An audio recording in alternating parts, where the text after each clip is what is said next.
అందరికీ నమస్తే. సీఎం రేవంత్ రెడ్డి చేసిన ఒక పని ప్రస్తుతం ట్రోలింగ్గా మారింది సోషల్ మీడియాలో. నా వెనుక కనిపిస్తున్న ఫోటో అది రౌండ్ అప్ కూడా వేసినాం. ఎందుకు వేసినాం అంటే ఇక్కడ ఇండియా టీం అని ఉంది. ఇది హైదరాబాద్ సెంట్రల్ యూనివర్సిటీ మార్నింగ్ పోయినారు రేవంత్ రెడ్డి గారు. మార్నింగ్ పోయి ఈ ఫుట్బాల్ గేమ్ ఆడుతున్నారు.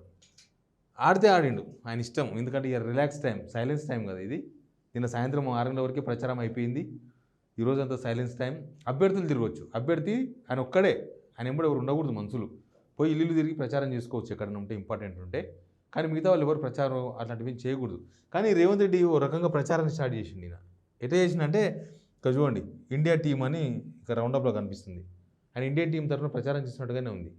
ఎందుకంటే ఈ ఫుట్బాల్ టీంలో ఒకవేళ వీళ్ళు ఇండియా టీం అయితే వీళ్ళు పాకిస్తానా అనే విమర్శలు వస్తున్నాయి. ఇప్పుడు వీళ్ళెవరు మరి? వైట్ షర్ట్ అంతా ఇండియా టీం అని పెట్టుకున్నారు. వీళ్ళెవరు? పాకిస్తానా? ఇప్పుడు రాష్ట్రాలకు సంబంధించి మన ఐపీఎల్ మ్యాచ్ చూస్తున్నాం కదా, చెన్నై అది ఇదని. మన రాష్ట్రానికి ఒక టీం ఉంటుంది. కానీ మరి ఇది ఇండియా టీం అన్నప్పుడు వేరే అవతల వేరే టీం ఏంది?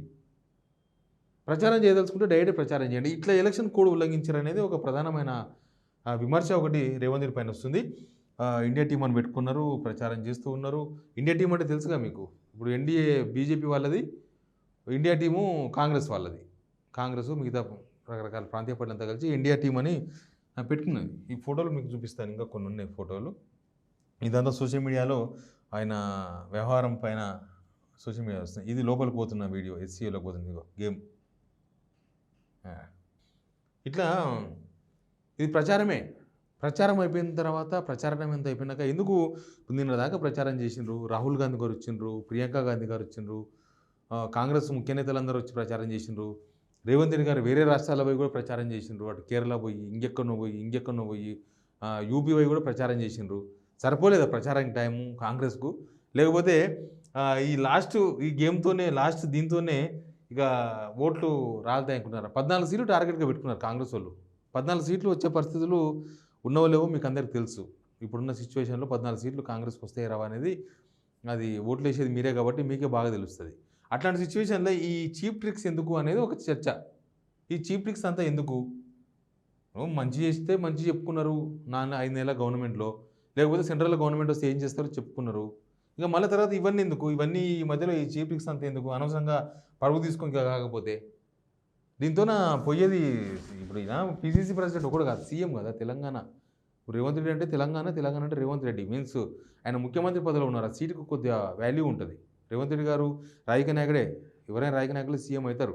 కానీ సీఎం హోదాలో కొంత హుందాగా ఉండాల్సిన బాధ్యత అయితే అవసరమైతే ఉంది అనే జనాల్లో చర్చ ఉంది. భాష అవన్నీ నేను తర్వాత మాట్లాడతా. కానీ కొంత ఉందతనంగా ఉండాల్సిన అవసరం ఉంది. ఎలక్షన్స్ కోసం, 4 ఓట్ల కోసం ఇట్లాంటి చీప్ ట్రిక్స్ ఫాలో అవ్వాలని అవసరం లేదు. ఇప్పుడు అంతా విమర్శలు కదా, బీజేపీ వాళ్ళు అందుకున్నారు ఆల్రెడీ. మరి నువ్వు ఇండియా అయితే వీళ్ళు పాకిస్తాన్ వాళ్ళు వచ్చి ఆడుతుండ్రా, ఏం చెప్పదలుచుకున్నారు ఈడ అని.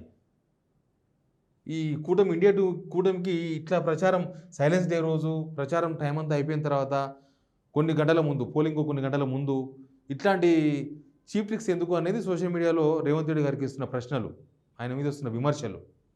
వాళ్ళు ఏం సమాధానం చెప్పారు, దీనికి సమాధానం చెప్పాలని అడగాలని అవసరం కూడా లేదు. కానీ ఎలక్షన్ కోడ్ ఉల్లంఘిస్తున్నారు కాబట్టి ఎలక్షన్ కమిషన్ ఎట్లా రెస్పాండ్ అవుతుంది అనేది చూడాల్సి ఉంటుంది.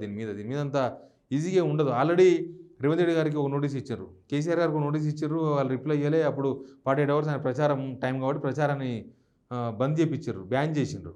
ఈయన మీద ఆల్రెడీ ఈయన భాష మీద కూడా ఆల్రెడీ నోటీస్ ఇచ్చింది ఎలక్షన్ 48 అవర్స్ అంటే ఆల్మోస్ట్ ఈ రోజు రేపు డైరెక్ట్ టైం. తర్వాత ఏం నిర్ణయం ఉంటుందో తెలియదు ఎలక్షన్ కమిషన్ది. ఇప్పుడు ఇది ఒకటి వచ్చింది మళ్ళీ. ఎలక్షన్ కోడ్ ఉల్లంఘించారు అనేది చాలా క్లియర్గా అయితే కనబడుతుంది మనకు. ఇట్లాంటి చీప్ ట్రిక్స్ ఎందుకు ముఖ్యమంత్రి హోదాలో ఉండనేది ఒక విమర్శ సోషల్ మీడియా వేదికగా నెటిజన్స్ అందరూ కూడా వినిపిస్తున్నారు. Please subscribe signal TV.